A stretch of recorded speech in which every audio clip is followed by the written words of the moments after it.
Welcome to Slay, the podcast where we dive into all aspects of female health, fitness, and life. I'm your host, Louise Hazel, and in today's episode, we're going to discuss the topic of lifestyle change. It doesn't matter who you are. Changing your daily habits requires a shed load of effort. It requires ongoing planning and commitment. Maybe you're trying to give up smoking, eat out less, or even transform your body. Have you ever started a lifestyle change and given up? Do you feel like this year is finally your year to implement positive lifestyle changes? If so, then this episode is for you. Joining me this week is a woman who is slaying her demons one by one. She's achieved a major lifestyle overhaul, and I've been watching her non-stop over the past year, making crazy progress in the gym and transforming not only her body, but her overall health. It's Phoebe Acho, also known on Instagram as Breaking Up with Obesity. Phoebe, how are you? I am great. I can't complain. Oh, brilliant. Thank you for joining us on the Slay podcast. I've been deep diving you. I've been sliding in your DMs. I've been all up in your comments section. I've been probably one of your number one fans for a hot minute now. So I'm so excited to jump on and have this conversation. Now, on Instagram, you go by the handle Breaking Up with Obesity, and I want to give people a context as to how we know each other. We first connected back in the, I would say, spring, summer of 2020. Yes. George Floyd. Yes. We were really trying to make some real pivotal changes post protests for George Floyd with regards to representation of BIPOC audiences, professionals in the fitness industry. Yeah. And from then, I've been following you on social media. And so that's really like my, my introduction to you. But you've been at this for a minute. And what I'm talking about by this is you've been on a fitness journey and a lifestyle change for a hot minute now. I went to your YouTube channel. There are videos for 6 years ago. Give me a little bit of a lowdown into the catalyst. What was the catalyst to you deciding to change your lifestyle? I was diagnosed with polycystic ovarian syndrome over a decade ago. So I would say I was about 14 when I was diagnosed. And although it's so popular these days, when I was diagnosed, there was really no information about PCOS. So I was diagnosed and I was told to go on with my life. There was no treatment options. It was literally, we know what's causing you to gain weight. We know what's causing you to get the darkening of the skin, the leather skin, the skin tags, that big belly with the tire around the waist. We know what it is, but we have a way to treat it. I went on for another couple of years just doing whatever it is that I wanted. I played sports my entire life because What my dad sports did you play? I gravitated towards volleyball. My dad wanted me to play basketball because of my height, but I hated it. I really like volleyball because I was naturally strong and it just allowed me to take out that aggression on the ball. So I had a powerful serve. So I just stuck with that. After high school, I went to college. And before I left for college, I met with my doctor and she put me on progesterone. That's something the female body naturally produces. It was exciting because for the first time, I had a regular cycle. I had my period for 5 days. I felt amazing. And then I was taken off of it because it was just a trial. The trial was about 14 days long. They can't keep you on it for too long. After the trial was done, everything went back to normal. I was still not having my period. I was still gaining weight. I was still active, but nothing was changing. So it really wasn't a treatment. It was just a trial. I got tired of being overweight. Around 21, I was diagnosed as borderline diabetic and it scared me. The one thing I read about diabetes is it cuts your lifespan. And knowing that my lifespan would be cut because of this thing that I can possibly control scared me straight. So I signed up for a gym. They were building a gym in the local mall by my house. It was literally a 5-minute walk. They hadn't broken ground yet, but my best friend and I, we saw the sign and we were like, let's do it. It was $10 a month and I could do it. I was not employed. I was a broke college student. Yeah. But I was like, enough is enough, The primary treatment for PCOS when I decided enough was metformin. If you ask a lot of women who have PCOS, that's the number one thing after birth control that is thrown at you.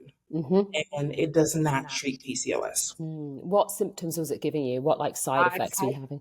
probably the worst nausea, Mm. and this is a bit of TMI, but diarrhea. Yep.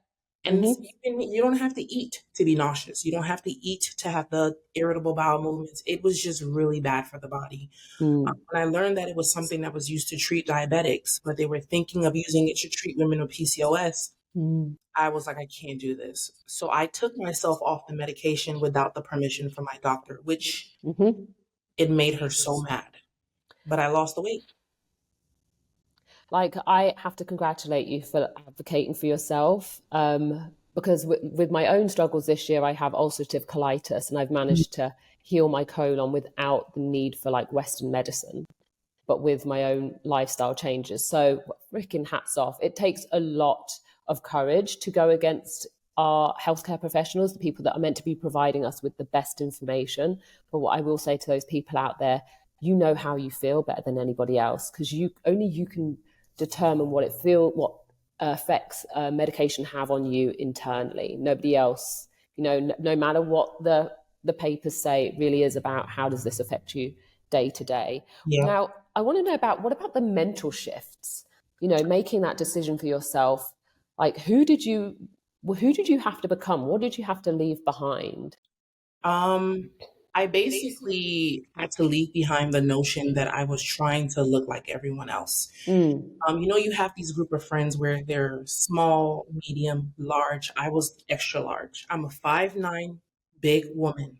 Not just because of the weight, but I'm naturally very stocky, is what my dad and my mom call me. And in the beginning, I wanted to be small. I wanted to be like the average woman, petite, small waist, small shoulders, small thighs. And I chased that for a long time, to the point that I got so small, I looked sick. And that's when I was in the gym and someone told me, you're strong. Why not dig into that strength? And when I picked up the barbell, that was when everything changed. It went from I want to be small to I want to see how much I can lift if I remain consistent here. Boom, bam. So essentially your aesthetic goal became more about what can my body do? Yes. It's one of the things at Slay that we are a killer proponent for. Stop, women thinking about what does my body look like? That will eat you up. That will waste your energy, your time. Start focusing on what your body can do. Complete game changer. The results will come, as you well know. But take me back to those first days of you starting out in that new gym. You paid your $10 a month membership. You're cooking on gas. Your girlfriend's coming with you. How many times did you start over? Was there a stop-start, or was it a natural takeoff from there? When we started with strictly cardio. Why? Because we thought it was the fastest way to get skinny. Where did you get that information from? It was, I wouldn't even say it was in social media, because it didn't really exist. I started when I was 21. This was back in 2001. I was on Instagram. We were reading it in these magazines. Every new year, the magazine tells you this amount of cardio will help you do this. So we decided to just be cardio bunnies. And we would do hours of cardio. What a waste. To the treadmill, to the bike. And then we would be drenched. And for us, sweat equals hard work. Hard work. So every day we would go back and sweat and take our pictures and sweat. And yes, we lost the weight. But then the body, you just started looking at yourself like, I don't like this. How did you feel in your body at that time? I wasn't still happy. I was able to finally, the first time in a very long time, fit a size 12. But if I just felt like Play-Doh. There was no shape. There was nothing. Soft. Yes. That skinny fat. You heard me say what a waste. Yes. Because I tell you, there's nothing that excites me more than when a new client comes into the gym and they're unaware of how athletic they are. Yes. And one of the things that I love as a trainer is being able to see the athlete in everyone. Having competed in the heptathlete, my event was 7 events. So high jump, long jump, shot put, javelin, 800 meters, 200 meters, hurdles. So whilst a lot of my events were power events, I was still having to throw shot put against the best shot putters in the world. I was still having to throw javelin against the best javelin throwers in the world. I was still training alongside these athletes on a daily basis. So I had a real awareness of how different athletes can perform. So when we come to the gym, I'm always sizing people up. I'm like, you, my dear, are a discus thrower. Let's train you as such. I want to talk to you about motivation. So you obviously started out cardio bunny. You know, you're losing a ton of weight, but not really feeling yourself. You know what I mean? Not necessarily feeling like things are right. How do you stay motivated? How do you keep going? How do you break the cycle of cardio and try something else? Like, what keeps you driving? So one thing that kept me motivated was I didn't want PCOS to prevent me from just having a normal life. What's the normal life to you? I want to have children.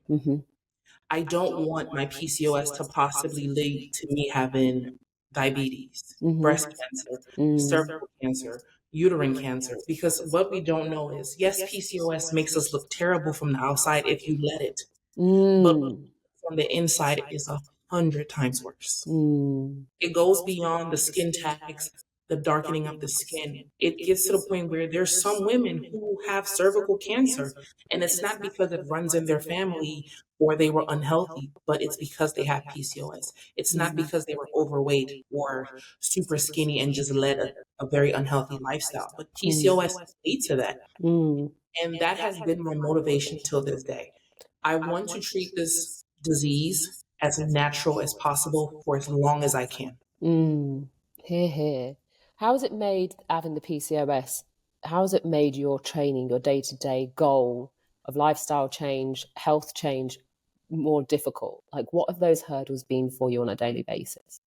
So with PCOS, we naturally suffer from fatigue. It doesn't matter if I sleep for 8 hours, eat a well-balanced meal, drink water, take my vitamins, I will naturally suffer from fatigue.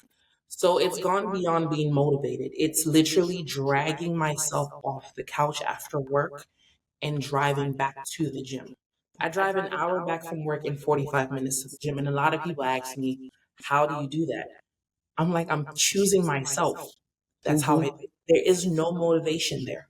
The fatigue is telling me to sit down and get in bed, but the determination I have to continue to treat this disease naturally is what pulls me into the gym. It's no longer motivation. It's literally, it's a lifestyle. I was going to say, it sounds like a desire to actually survive, but Yes. not only survive, not only just like, okay, I'm going to get through this day. It sounds like you have a real desire to thrive in your life, like And to that be is- at your best and to be. Yes, it's Black women thriving with PCOS. That's literally, that's what it was. I don't want to just survive and treat it and then maybe try something else later on. I want to thrive with it. And I don't want to tell people I have PCOS but I want to tell them I'm controlling it. Why do you think women are so accepting of these, you know, the issues medically that we're diagnosed with? And I feel like so many people these days are just like, oh, you know, that's just what it is. I'll just give up now. It's a cop out. What are the challenges? Like, what's been the hardest part for you in it being a cop out? Like, you know, was there a moment where you were like, come to God moment? Like, I'm doing it my way. With the metformin. The first time I was on metformin, I lost almost 60 pounds, but it was on metformin. But it got to the point where I was like, I cannot be this sick just to be skinny. So I took myself off of the medication and I gained all the weight back. And I said, you know what? This just means that I have to figure out how to do it myself. With the metformin, were you getting like the appetite suppressing effects with the metformin? Yeah. I know for a fact I was under eating. My hair was brittle. My nails were brittle. My skin looked bad. And people think weight loss automatically solves your PCOS symptoms. It does not treat it. If you don't go to the root cause of it, you're not going to treat it with just weight loss, which is why a lot of doctors still don't understand this disorder. It's not treated with weight loss. Do you feel like you understand your root causes? Yes. What are they, if you don't mind me asking? For me, sugar in any form. Fruits, Plant-based sugar, anything that has sugar is not good for me. How does your body respond to that? I become more sluggish. I crave more. My skin breaks out. And I notice that my cycle becomes later, 2 weeks later, sometimes a whole month later. Inflammation, I can feel it in my knees. I can feel it in my elbows. My joints are a lot achy. I'm more bloated. So my body reacts to it. And that's when I look at myself, I'm like, you've had too much sugar. You need to go back. Same thing with gluten. I'm not overly sensitive, but too much of it will set me back. Mm-hmm. And it's taken years to learn that. And if a lot of women were just patient with their body, they could learn what does that to them, what the triggers are. What do you think prevents them from being patient with their bodies?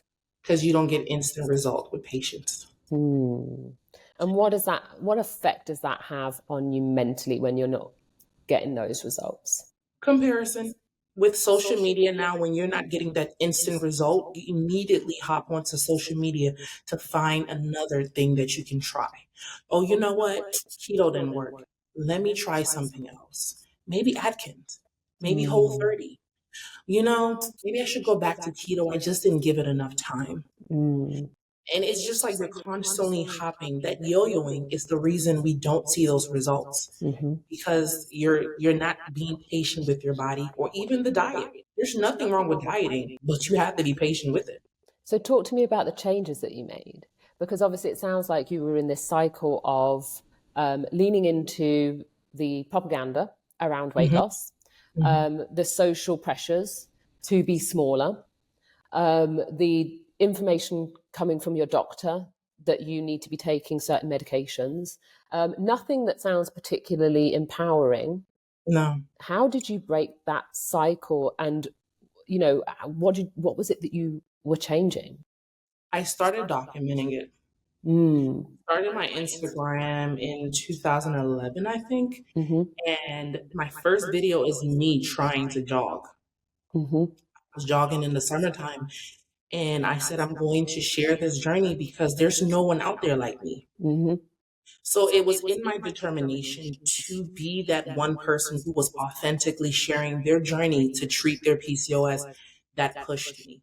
It was literally, I was pushing myself unknowingly. And I still have old videos of myself crying and just telling people the reason having PCOS was so hard is because at times I was ashamed to tell people that. PCOS gives you extra testosterone. To me, that reduced who I was as a woman. It makes you facial hair. That reduces as a woman. So for a lot of reasons, PCOS was stealing my femininity, but that was just in my head. So with sharing my journey, I was able to take that back. And taking that back, it just helped me find different avenues for like things that I enjoyed. And I picked up the barbell, and that was the one thing that I stuck with. Now, and it was amazing. You were talking about taking back that power. Let's talk about that power. I want some stats. I want your heaviest squat. What is it? Give me them numbers. Squat was 425. Bench press. Heaviest bench press was 285. What are you currently bent over rowing? I haven't done overalls in a long time. Last I did, you have done them in the past 8 weeks. I've seen that. Yeah. It was deadlifts was 455. 455. Nice. These are some. Stopping to be safe. I've got your in-body here. I screenshotted your in-body. So when people, when Phoebes is talking about her numbers, I'm like, oh, she's 5'9". I know your muscle mass. I know what your fat mass is. On the day of the 16th of October, 2017, I've got your in-body here.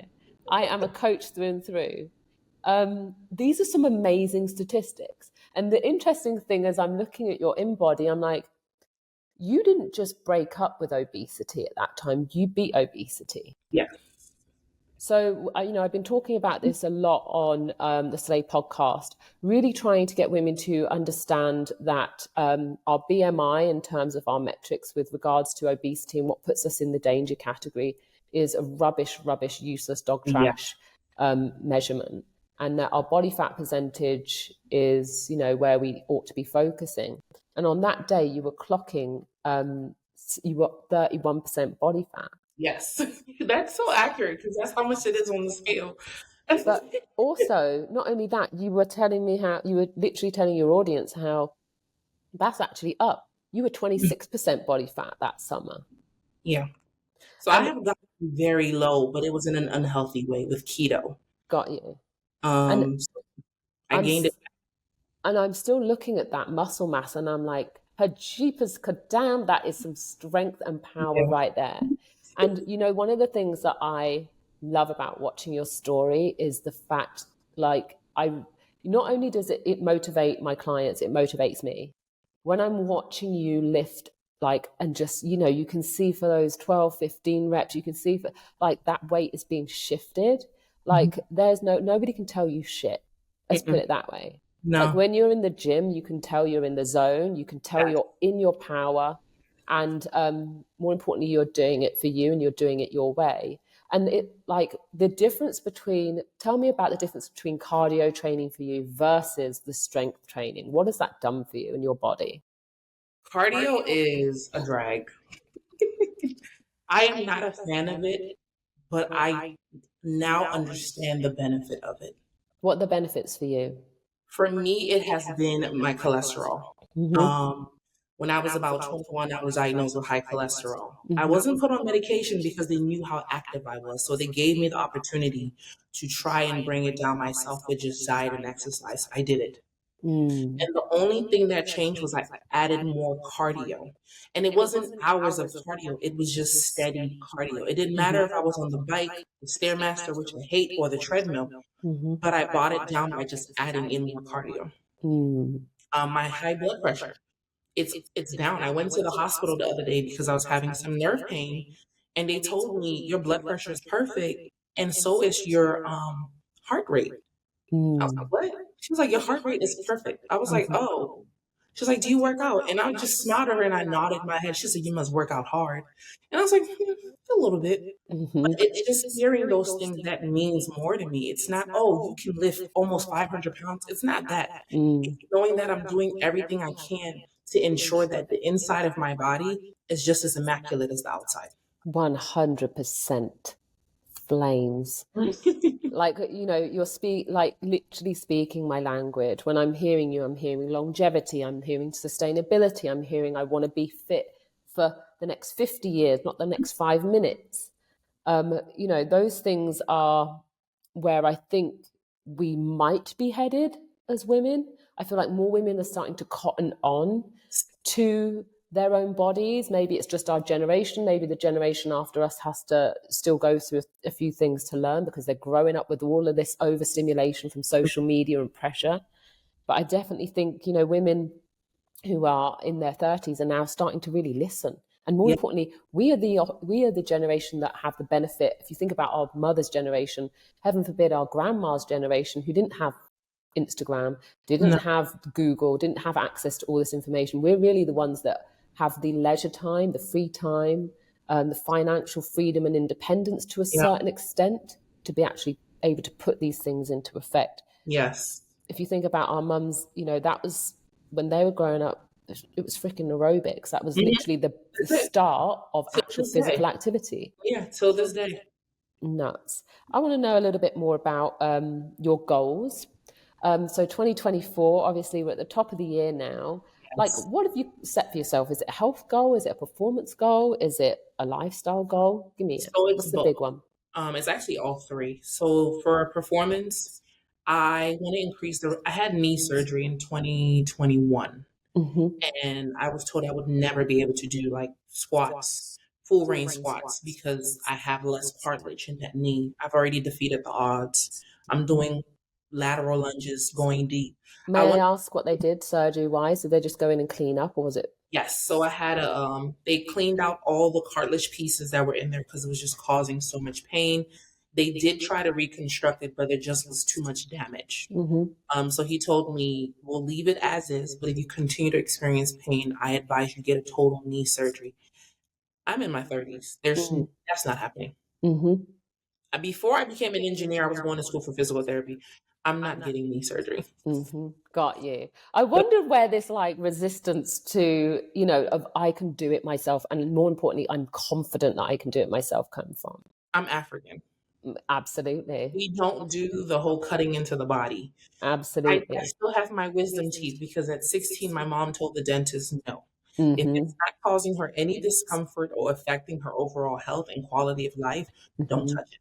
And that's Absolutely. literally it for me with my knee. I Mm. can still walk, I can still squat and dance.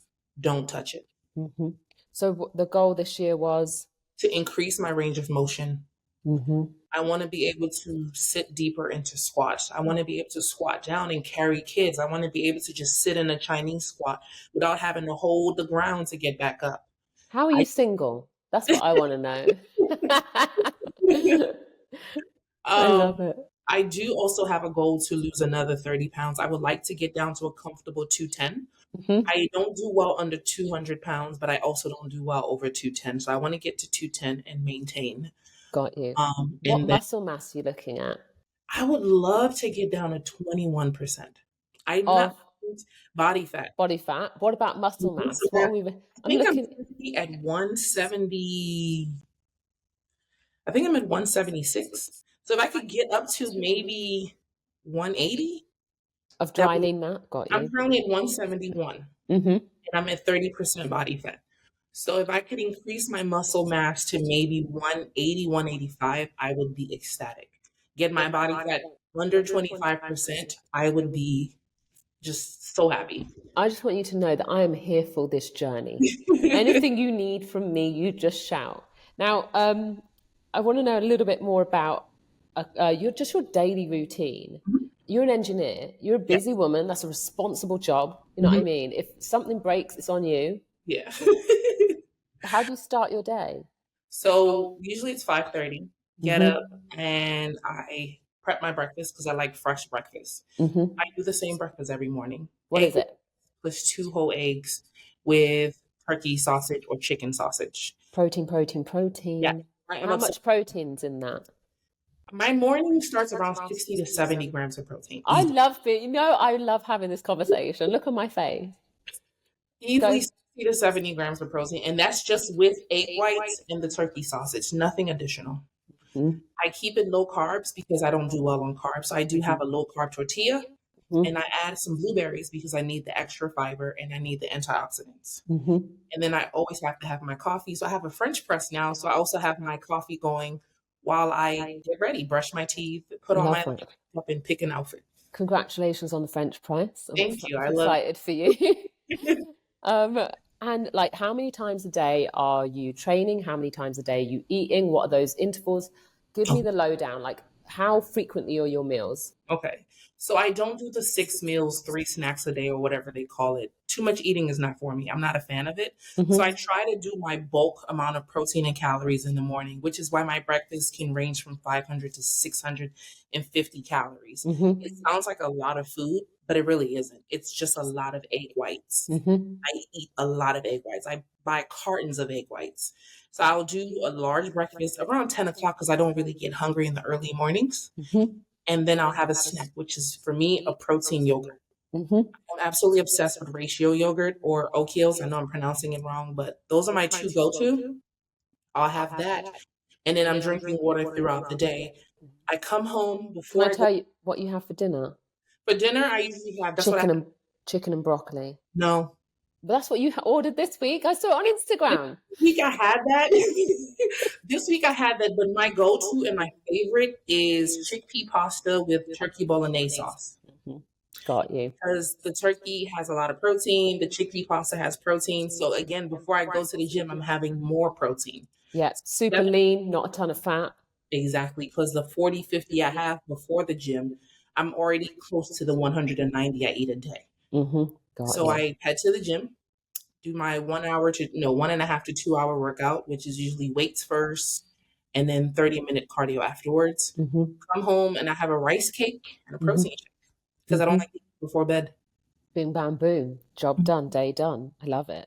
So you're basically doing one training session a day, hour and a half to 2 hours, cardio and weights. We know that like a lot of your weight trainings, obviously, strength based, what is your preferred rep range? Where do you feel like your body responds the best? Where do you get the most? Currently, I'm with a coach because I decided I just needed someone to help me reach a few of the goals that I wanted. I'm trying to build my glutes because I'm African, but God didn't bless me with a butt. So I hired a coach to help me. Shout out to coach. Who's the coach? Yes, my coach is Elizabeth Brody. She is phenomenal. Absolutely phenomenal. What up, Liz? So my rep range, we keep it under 20 for certain exercises. Yep. So if I'm doing bench press, we keep it at 5 to 8 reps because I'm naturally strong. So she's trying to control that strength because I have a tendency to go overboard. How do you go overboard? By increasing the weight because it's too light. Got you. So she's figured out that if she keeps the reps low, I can go heavy and not be curious as to see how much weight I can add on. Got you. But when it comes to legs, when we're doing split squats, it's anywhere from 12 to 15 reps. Got you. So that's single leg work. Yes. Yeah, it's, to a power athlete like yourself, that single leg work is an absolute killer. It's like kryptonite. Yeah. It's like kryptonite oh my gosh. to Superman. Honestly. It's so humbling. Split squats are, oh my God. I thought I was strong until they gave me a dumbbell and said, do a Bulgarian split squat. I bet you're a machine off of 2 legs though. Yes. Are you a natural pusher or a hinger? Squats or deadlifts? Deadlifts. You're a hinger. 400 pounds in front of me after I finished an entire upper body workout, I could still pull it. If I ever get trapped under the car, I'm calling you. I got you. So obviously you enlisted the help of Liz. Why did you reach out to a coach? Like, what was the decision behind that? I was tired of just being strong. Being strong is easy to me. But I wanted to be a better athlete. I am not a professional athlete, but because sports have been in my life, my entire life, I consider myself an athlete. And I just wanted to be better. I wanted to perform them better. I wanted to move better. I wanted to pick better rep ranges because right now, Instagram and TikTok are littered with 4 sets of 12, 4 sets of 15, 4 sets of 10. And I was following that. And I was like, enough is enough. You can't grow like this. How's Liz helped you? She has taught me that there's a time to be strong, but there's also a time to slow it down and truly feel the eccentric. I didn't know what an eccentric was until she told me to slow down the movement. And honestly, it burns. So we're talking in the eccentric, we're talking about the downward phase of a movement. So if we're thinking about a bicep curl, this is the contraction phase, and the eccentric phase is the lengthening of the muscle.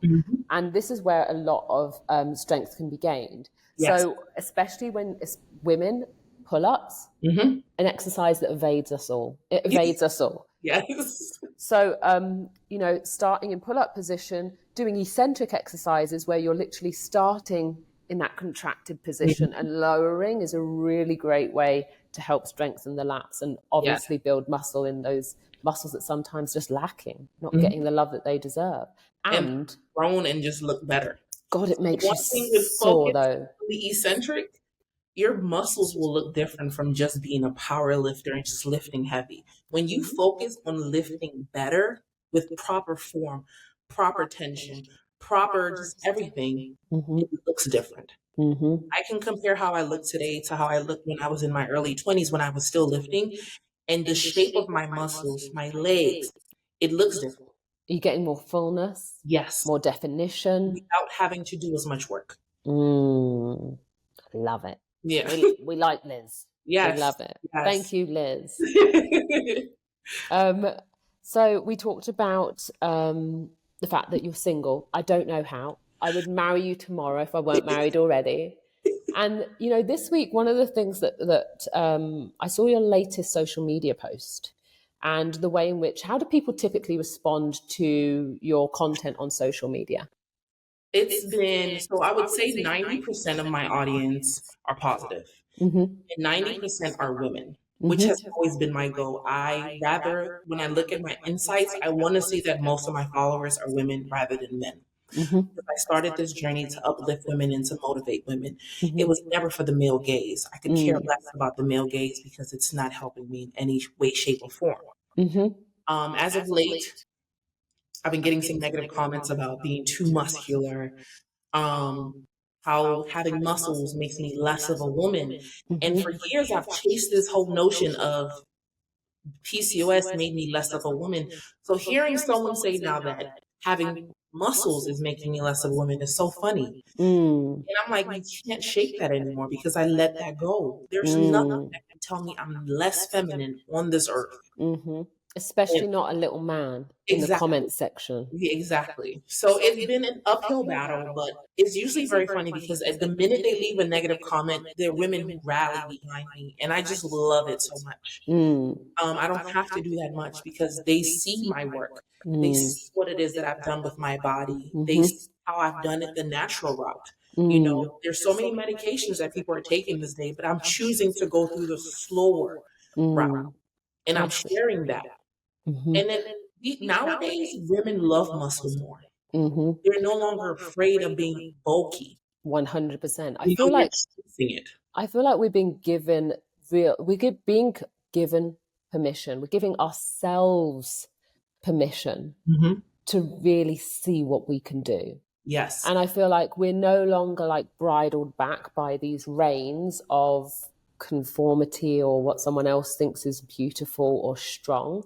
Yep. I feel like actually like there's, you know, I feel like this is the era of a different level of blossoming for women, like a physical blossoming. Yes. And I'm not saying, honestly, let's be really real. You know, recently with all of the weight loss drugs in the media, I think that's set us back, and it's going to set us back decades upon decades. I feel I've been posting, very openly about my thoughts and how disempowering these drugs are, and how dependent we're becoming on them for our health, when actually they're doing the complete opposite. So I really thank you for sharing like your experience and your journey, because it really is so important that other women see that it can be done. It's happening. You're doing it. Like, you're an amazing role model, an amazing inspiration. And also like just goals. I also noticed on social media, there was a post that I read, and like I said, I deep dive. This was way back. This was like 2018. Ooh. You were at that point, you were all up in the stories when you were writing a lot of comments and thoughts. You were just like writing down your thoughts. This is what I think. This is how I'm pissed off at the industry. Obviously, I'm annoyed that people are getting such terrible information. You said weight loss is not a prerequisite for personal training. What did you mean by that? Can you remember that post? Yes, and I still say it today. So we love instant results. We see someone who was 100 pounds overweight and they're now 100 pounds lighter. And we immediately want to buy meal plans from them, fitness plans, weight loss plans. What did you take? What did you wear? I will buy the shoes off of your feet, the clothes off of your back, as long as it gives me the same results. And I want people to wake up, because you're being swindled. Money is so valuable, especially in this economy. Money is hard to come by. It doesn't matter what you do for a living, money is hard to come by. And there are people in this world who don't care. What's your advice to those people who want those quick results, that have because let's be real, not everyone has 100 pounds to lose. Some people only have 10 pounds to lose. But those people who have longer journeys, that expect everything to happen overnight, what's your advice? Walk. Get up and walk. It's so underrated. My dad has lost over 30 pounds by just walking. And he's survived 3 cancers.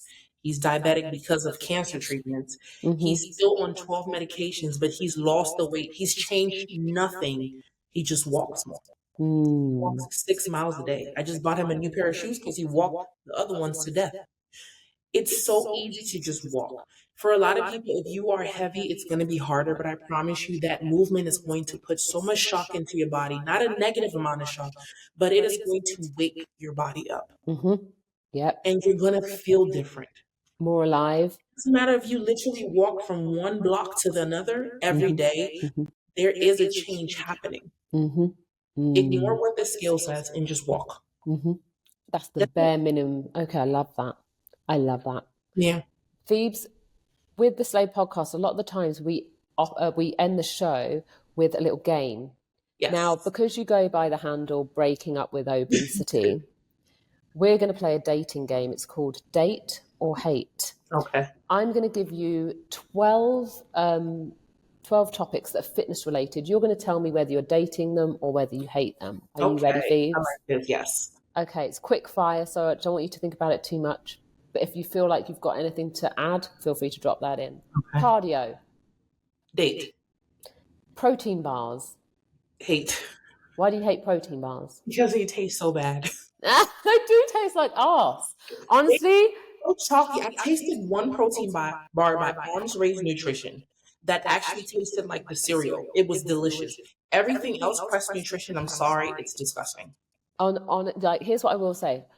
Like, is it not just eating cardboard? Like, protein bars are not the one. That's what I call survival food. Buy it. It tastes nasty. It's like protein pancakes. The ones we make ourselves, we're lying. They're thin and they have no flavor. Thank you so much. If I'm gonna have pancakes, give me pancakes. Buttermilk pancakes that are fluffy and thick, please. Absolutely. If I'm having pancakes, you best believe there's syrup on them. If I'm going down that route, I'm going all the way in. Thank you. Okay. I'm glad we cleared that up. Early mornings. Hate. Really? But you wake up at 5:30? Do it because I have to be at work at 7 and I work in another state. Oh, blimey. You've got to cross the whole state line. Damn. In-body machine. Hate, because I'm scared of just being tight. What do you mean? So in-body, you mean like just being, you know, where you go into it and you lay down and they take your measurements? Oh, that's the DEXA. Okay, which one? The in-body's the one where you jump on the scale with the handles. Oh, I like it. Okay, good. Yes, I've done that, Date. Yeah, I know. I've got your results here.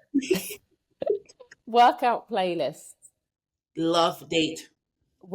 Please send me your workout playlist. Yes. I'm renowned here in the Slay Gym for having the worst taste in music. I hold my hands up. I can change that. Please just send those over to me. Playlist is phenomenal. Oh, done then. I'll literally, you just curate us a Slay playlist? Okay, sorted. Done. AirPods. Hate. Why? I mean, they fall out of your ears. That's why. If it's not over the ears for the gym, I don't want it. Absolutely. I'm here with you. Bulgarian split squats. Date. Yes, because they work. They do. They work. But why do they hurt so much? They work. My hamstrings look phenomenal. My glutes are sitting up a little bit higher. My single leg balance is phenomenal. I can't. There's honestly so many benefits. So many. Proprioception goes through the roof. Yes. 4 sets of 15 reps. Hate or date? Hate. Oh, tell me why. That's just so exhausting. It doesn't, it just takes too much energy.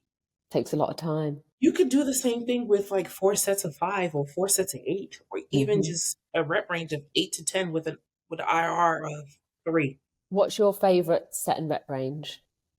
5 to 8 reps. 5 to 8. I'm a 5 by 5 girl. Give me 5 sets of 5 any day long. And I was a power lifter and I loved it. Oh God, I loved it. That's like my bread and butter. Okay. I know you're a sneakerhead, but how do you feel about high heels? I would date them because I love how I feel. Fair enough. We know how you feel about this one. Booty gains. Hate. You hate booty gains? Why? Me hate it because I feel like it has stolen social media. Oh, I'm talking about your booty gains. My booty gains definitely date because there's back here. There's something back here now. Something there. Crocs, I've noticed, are a staple. Date or hate? Yes, date, especially after working out. Yeah, I've noticed. Like, I feel like you travel to the gym in Crocs, you leave the gym in Crocs, and work. Okay, cool. In the car to change my shoes because I don't drive with shoes on. Okay, our final one. Date or hate? Controversial topic. Ozempic. Hate. Go on, give me the breakdown. The fact that people are using it for weight loss, but I love it for the fact that my dad uses it for his diabetes, and who are also diabetic, and he uses them. It literally is for survival. I hate the fact that we are now using it as an easy way to lose weight. And yes, I said it. It is an easy way because if it wasn't easy, you wouldn't be doing it with Ozempic. You'd be doing it the natural way. And I'll never stop saying it. I've had people come back at me and I don't care. I stand on what it is that I say. It is a cop-out. She said what she said, people. It- And more importantly, I think you have more than a right to say that. Why? Because you are doing it. Doing it, done it, done, dada. Like, I'm here for all of the health. I'm here for all of the strength gains, booty gains, new sneakers, Yes. new men. I'm wishing you an abundance of all of those things this year, Thank happiness you. Thank you. and Thank you. love. Thank you. Know that you always have friends over here at Slay in Hollywood. So if ever you're in I LA will, and you need to get a workout in, please come by. I will definitely do that now. I visit my brother in LA, so now I know where I can work out when I'm visiting him. 100%. You're a celebrity here.